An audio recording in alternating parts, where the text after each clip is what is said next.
오늘 말씀의 제목은 다르게 살아야 합니다 라는 제목으로 말씀을 전하고자 합니다. 로마에 가면 로마 법을 따르라는 말이 있지 않습니까? 이 말은 우리가 어느 나라에 가든지 그 나라의 법과 문화를 따라 살아야 한다라는 말이기도 합니다. 그런데 사실 이게 말처럼 쉽지가 않습니다. 그래서 미국에 이민을 가서 사는 사람들도 처음에는 몇 가지 어려움들을 겪게 되는데 그 첫 번째가 뭐냐면 법을 잘 모르기 때문입니다. 근데 그 법 중에서도 우리 실생활에 가장 영향을 끼치는 이 교통법규 때문입니다.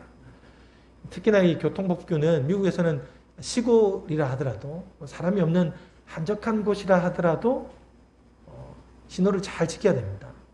왜냐하면 한국 같은 경우에는 신호등 위에 CCTV나 속도 카메라가 많이 설치되어 있지만은 미국은 거의 그렇지 않고 뭐가 많으냐면 우리나라보다 경찰수가 훨씬 많습니다.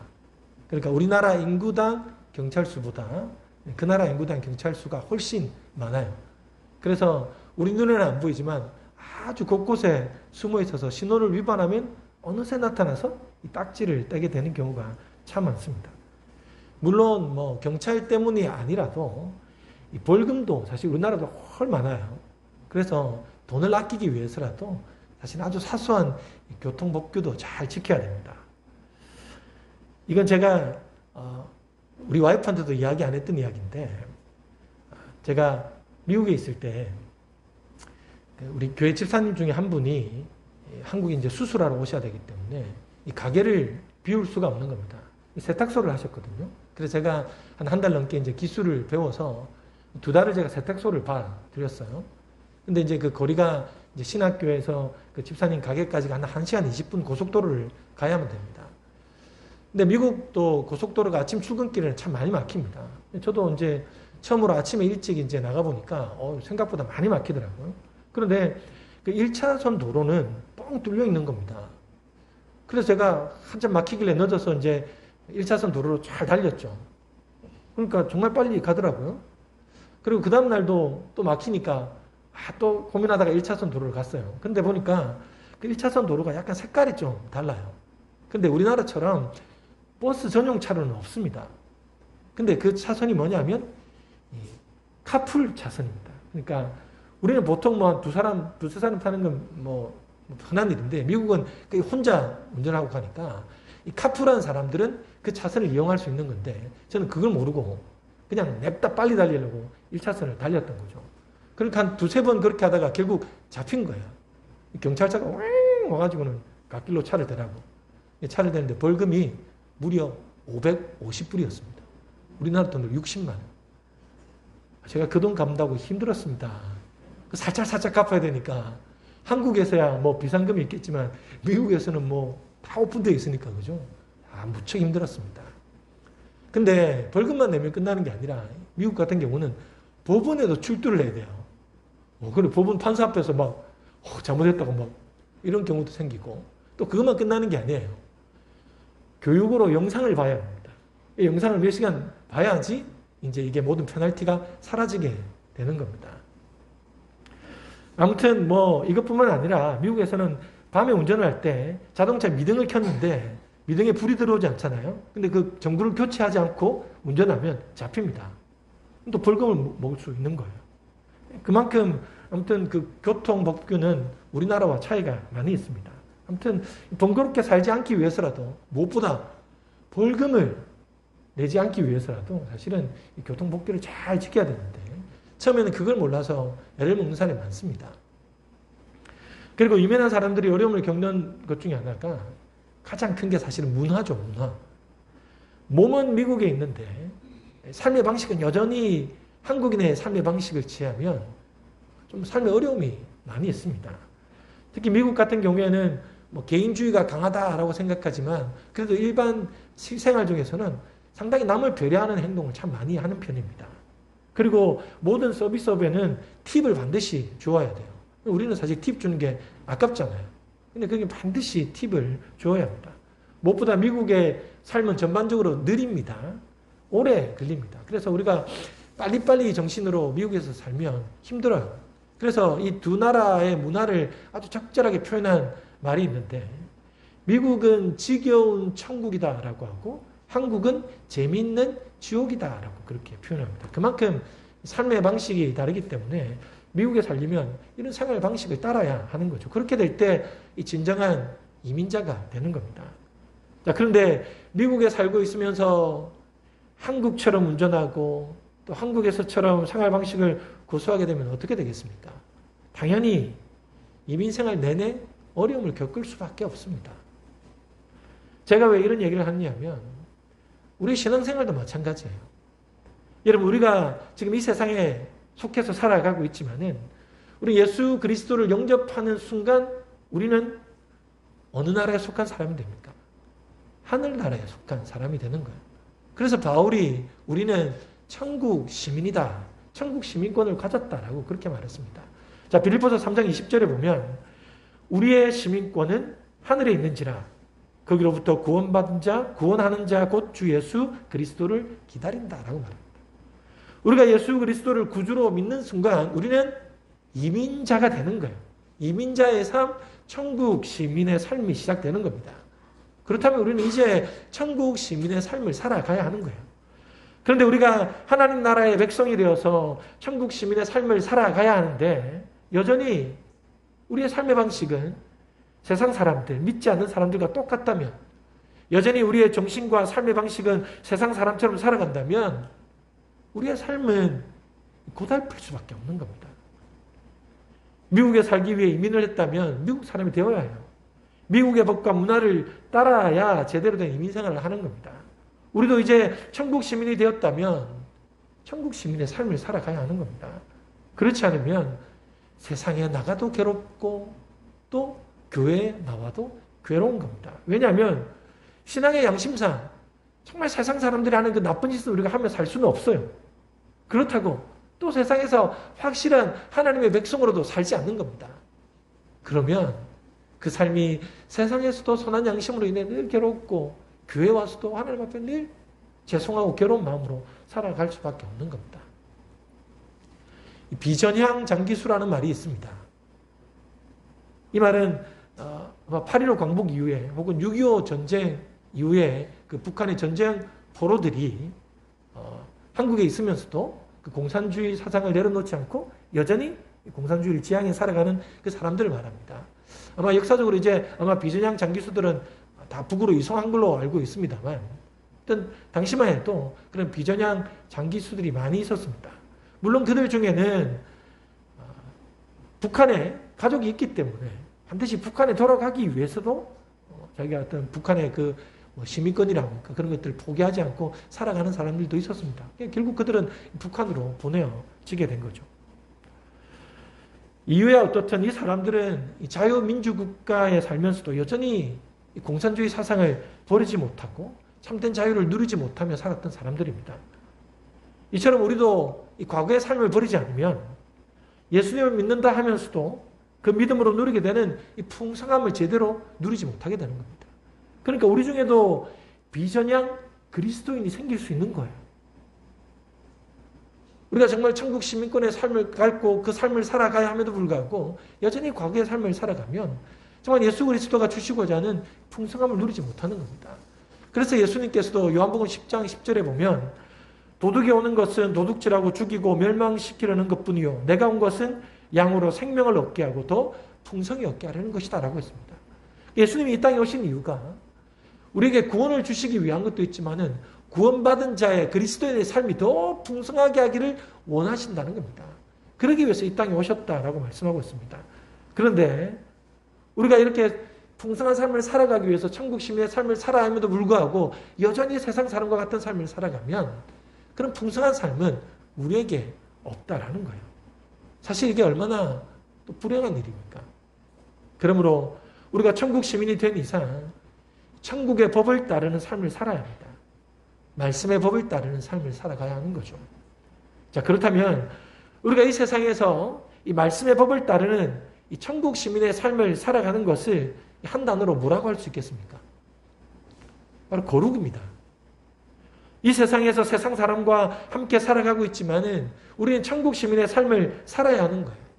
그들과 다른 길, 그들과 다른 방식의 삶을 살아가야 하는 겁니다. 이것이 바로 천국 시민의 삶이고 거룩이고 구별입니다.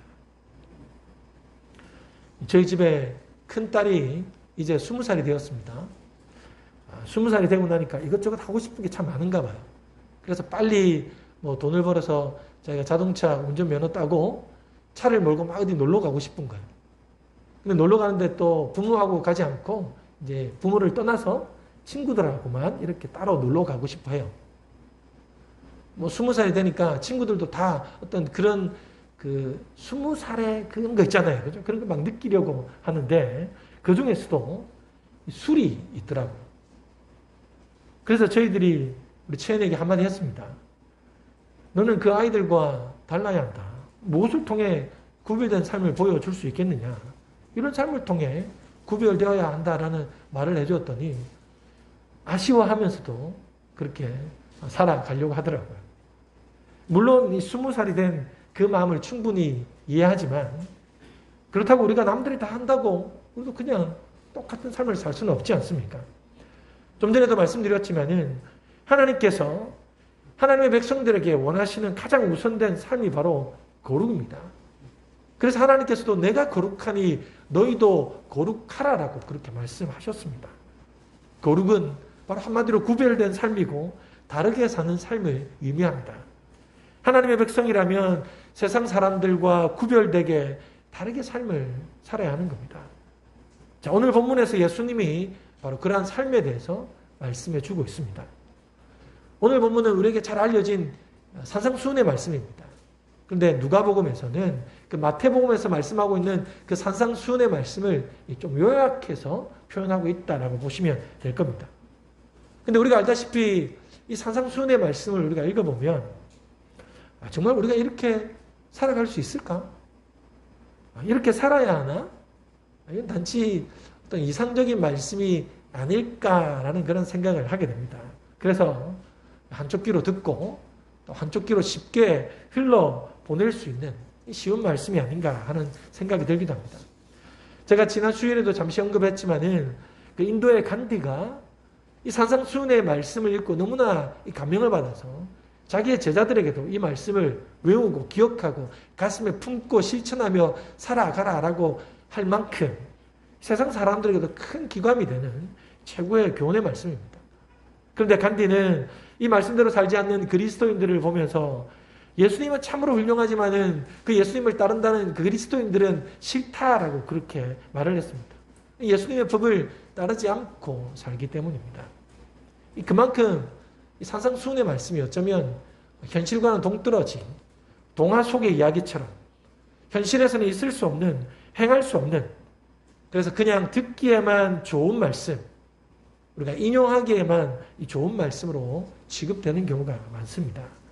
자, 여러분 27절에서 30절 우리 다시 한 번 더 이 말씀을 읽어보겠습니다. 27절에서 30절입니다. 시작. 그러나 너희 듣는 자에게 내가 이르노니 너희 원수를 사랑하며 너희를 저주하는 자를 위하여 축복하며 너희를 모욕하는 자를 위하여 기도하라. 너의 이 뺨을 치는 자에게 저 뺨도 돌려대며 내 겉옷을 빼앗는 자에게 속옷도 거절하지 말라. 내게 구하는 자에게 주며 내 것을 가져가는 자에게 다시 달라 하지 말며 라고 합니다. 여러분 어떻게 이런 삶이 가능하겠습니까? 원수를 가만히 놔두는 것도 힘든데 원수를 사랑하라고 합니다.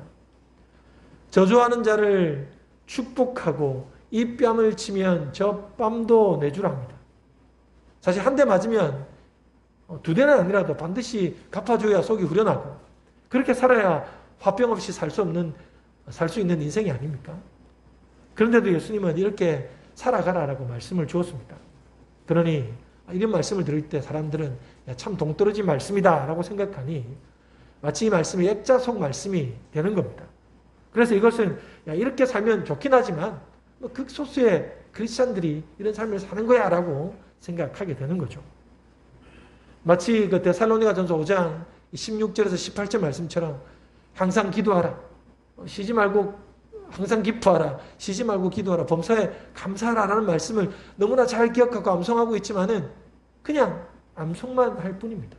우리 이렇게 살기는 어려우니 그냥 전시되어져 있는 말씀으로 치부하는 경우가 많이 있는 겁니다. 하지만 예수님은 우리에게 이 말씀을 전시된 상태로 감상하라고 주신 것이 아닙니다. 주님은 우리에게 불가능한 일을 하라고 주시는 분이 아니에요. 우리를 못 살게 굴려고 이런 말씀을 주시는 분도 아니라는 겁니다. 저희 집 채령이가 지난주에 이런 질문을 하더라고요. 아빠, 왜 하나님은 우리를 이 세상에 태어나게 하셔서 우리를 이렇게 힘들게 살게 하지? 이 조그만 녀석이 벌써 인생이 힘든가 봅니다. 제가 말하면 또 이 설교가 될 것 같아서 그래, 하나님께 물어봐 라고 말하고 말았습니다만 우리도 그런 생각을 가질 수 있습니다. 왜 우리를 하나님의 자녀로 부르셔서 이렇게 힘든 삶을 살아가게 하시는지, 왜 지키지도 못할 말씀을 주셔서 우리에게 좌절감을 주시는지라고 생각할 수 있습니다. 충분히 이런 질문도 할 수 있죠. 하지만 이런 질문들을 오래 가져 있어서는 안 됩니다. 왜냐하면 우리는 이미 이 세상에 태어나 살고 있기 때문이에요. 그렇다면 우리에게 더 중요하고 현명한 질문은 왜 이렇게 살아야 하는가입니다. 그 이유를 알면 우리는 그런 삶을 충분히 살아갈 수 있지 않겠습니까? 자, 오늘 본문에 예수님께서 우리가 왜 이런 삶을 살아가야 하는지, 왜 세상과 다르게 살아야 하는지를 말씀하고 있는데 그 첫 번째 이유가 뭐냐면 결국 나 자신을 위함이기 때문이라는 거예요.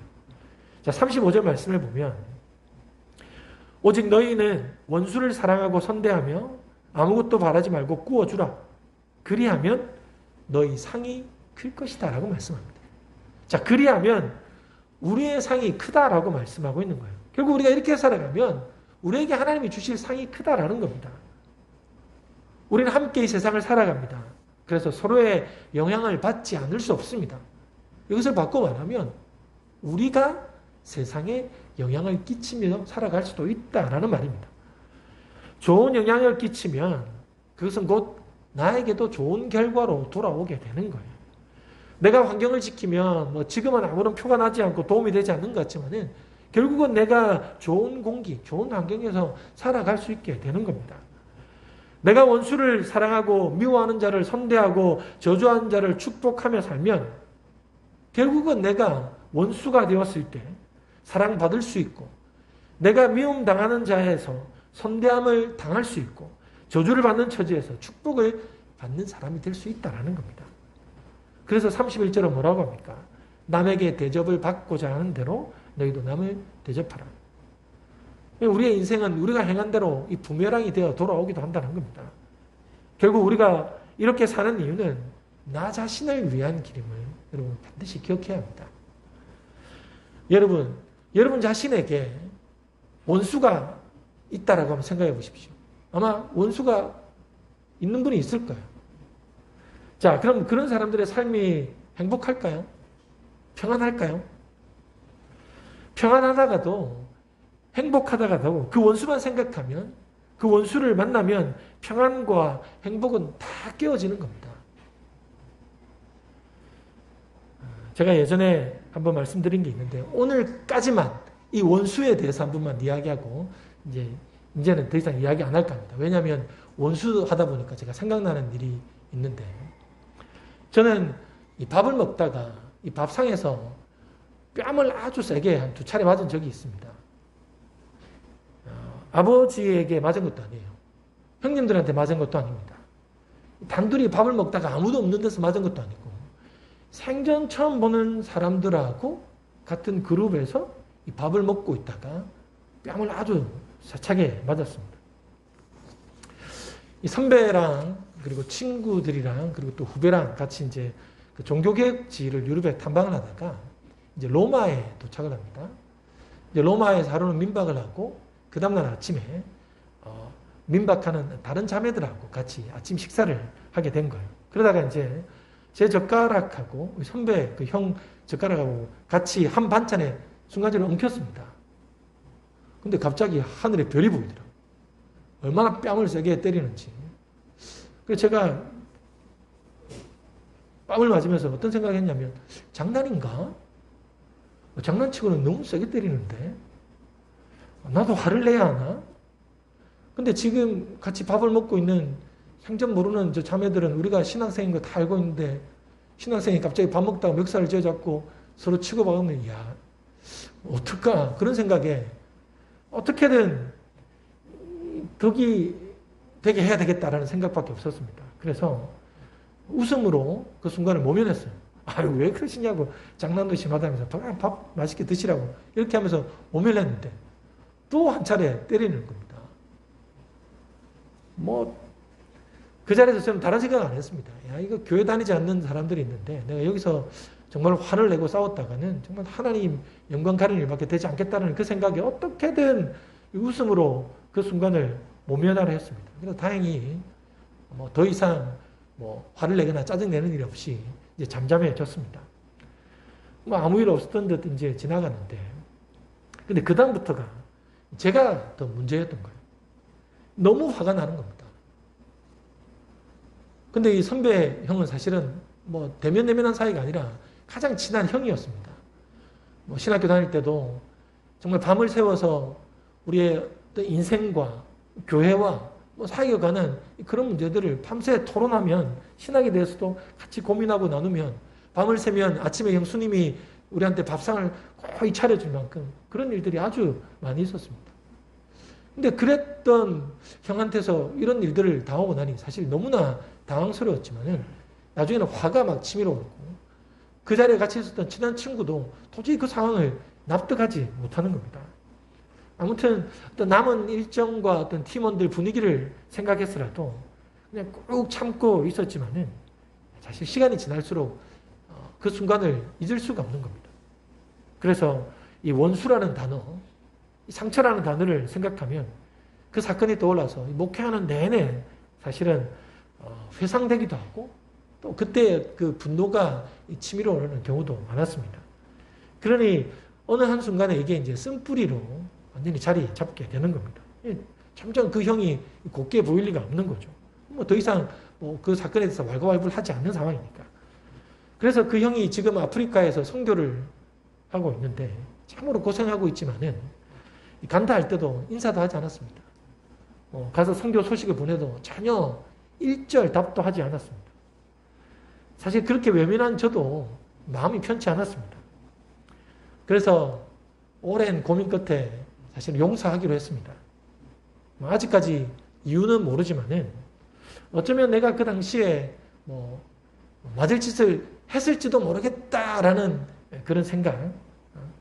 그렇게 했으라도 아니면 자신의 화를 풀어야만 했던 내가 알지 못하는 아주 안 좋은 일이 있었겠지라고 그렇게 이해를 합니다. 그리고 무엇보다 너무나 오랫동안 내 마음 안에서 그 형은 사람 같지 않은 인간, 이 원수 같은 놈으로 오래 자리 잡고 있었고 또 제가 설교하면서 이미 몇 번을 욕을 많이 했습니다. 수천 명 앞에서도 그 형을 막 욕을 했기 때문에 아마 이제 그 사람이 치러야 할 대가는 욕은 이미 다 먹었다라고 생각하고 마음에 이제 용서하기로 했습니다. 근데 그게 무려 15년 이상이 걸렸습니다. 그래서 이제 정말 용서를 했으니까 마음으로만 용서할 게 아니라 뭔가 행동으로도 보여줘야 되지 않겠느냐. 그래서 제가 연락처를 한번 찾아보니까 다행히 제 핸드폰에 연락처가 없더라고요. 그래가지고 안 해도 되겠구나 생각하다가 제가 또 이번에 설교를 준비하면서 그래 행동으로 이제 보여야지 마음으로 먹었으면 그래서 이제 친구 그 형이랑 같이 사역했던 그 친구에게 전화를 해서 연락처를 받아두긴 했습니다. 여러분 우리가 왜 원수를 사랑하고 선대해야 할까요? 그것은 바로 나 자신이 제일 먼저 가장 힘들기 때문입니다. 15년여를 저 혼자 죄를 짓고 살았습니다.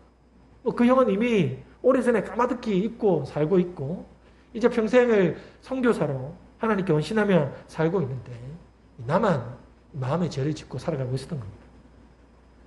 원수를 품고 사는 사람은 하나님께 가까이 갈 수 없습니다. 기도의 걸림돌이 됩니다. 쓴뿌리가 남아있기 때문이죠. 그러므로 나 자신을 위해서라도 용서하고 사랑하고 선대해야 하는 겁니다. 만약에 우리가 이 세상에서 다른 사람으로부터 내가 사랑하고 선대하고 용서하였지만은 내가 그렇게 사랑과 선대와 축복을 누리지 못한다 하더라도 말씀대로, 말씀의 법대로 다르게 살면 예수님께서 어떻게 하신답니까? 이 모든 것은 하늘의 상이 클 것이다 라고 말씀합니다. 그래서 여러분, 우리는 계속해서 사랑하고 선대하고 용서하며 살아야 됩니다. 바로 나 자신을 위해서 말이죠. 마지막으로 우리가 세상과 다르게 예수님의 말씀대로 살아야 하는 이유는 그것이 바로 진정한 하나님의 아들이 되기 때문입니다. 자, 35절을 다시 한번 보시면 오직 너희는 원수를 사랑하고 선대하며 아무것도 바라지 말고 구워주라. 그래야면 너희 상이 클 것이요 또 지극히 높으신 이의 아들이 되리니 그는 은혜를 모르는 자와 악한 자에게도 인자하시니라. 여러분, 우리 이미 하나님의 자녀가 되었다라고 생각하지 않습니까? 그런데 오늘 본문에 보면 원수를 사랑하고 선대하며 다르게 살면 지극히 높으신 이의 아들이 된다. 하나님의 아들이 된다라는 거예요. 여러분, 우리는 구원받은 사람입니다. 그러나 완전히 구원받은 사람은 아닙니다. 완전한 구원은 예수 그리스도의 재림이 오면 혹은 우리가 죽으면 개인적인 종말을 맞이하면 그때 완전한 구원을 이루게 되는 겁니다. 그래서 그 구원은 두렵고 떨리는 마음으로 이루어가야 한다라고 성경에도 보면 우리의 책임이 있다라고 말씀하고 있는 거예요. 마찬가지로 우리가 예수 그리스도의 믿음으로 하나님의 자녀, 하나님의 백성이 되었지만은 완전한 하나님의 자녀가 되려면 뭡니까? 바로 말씀대로 살아갈 때 하나님의 자녀가 된다라는 거예요. 그래서 로마서 2장 13절에도 보면 이렇게 말씀합니다. 하나님 앞에서는 율법을 듣는 자가 의인이 아니요 오직 율법을 행하는 자라야 의롭다 하심을 얻는다. 우리는 의롭지 않습니다. 그러나 하나님의 말씀을 행할 때 하나님께서 우리를 의롭다라고 칭해 주는 거예요. 우리가 율법을 듣기만 하고 평생 말씀을 듣고 묵상만 하면 하나님 우리를 의롭다 하나님의 자녀라고 말씀하지 않습니다.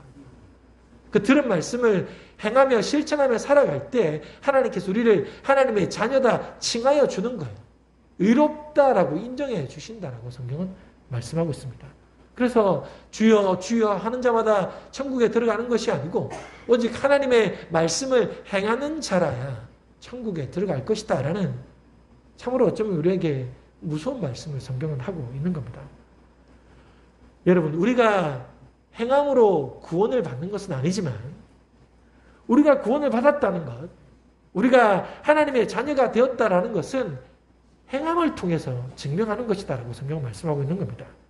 그러므로 우리에게 허락하신 구원을 이루어가기 위해서라도 우리가 이 세상에서 진정한 하나님의 자녀인 것을 증명하기 위해서라도 우리는 세상과 다르게 말씀의 법대로 살아가야 한다는 겁니다. 여러분, 우리는 다르게 살아야 합니다. 세상 사람들과 다르게 사는 것, 구별되어 사는 것이 하나님이 원하시는 거룩의 삶입니다. 우리가 왜 다르게 삽니까? 그것은 우리 자신을 위한 것입니다. 우리의 상이 크기 때문입니다.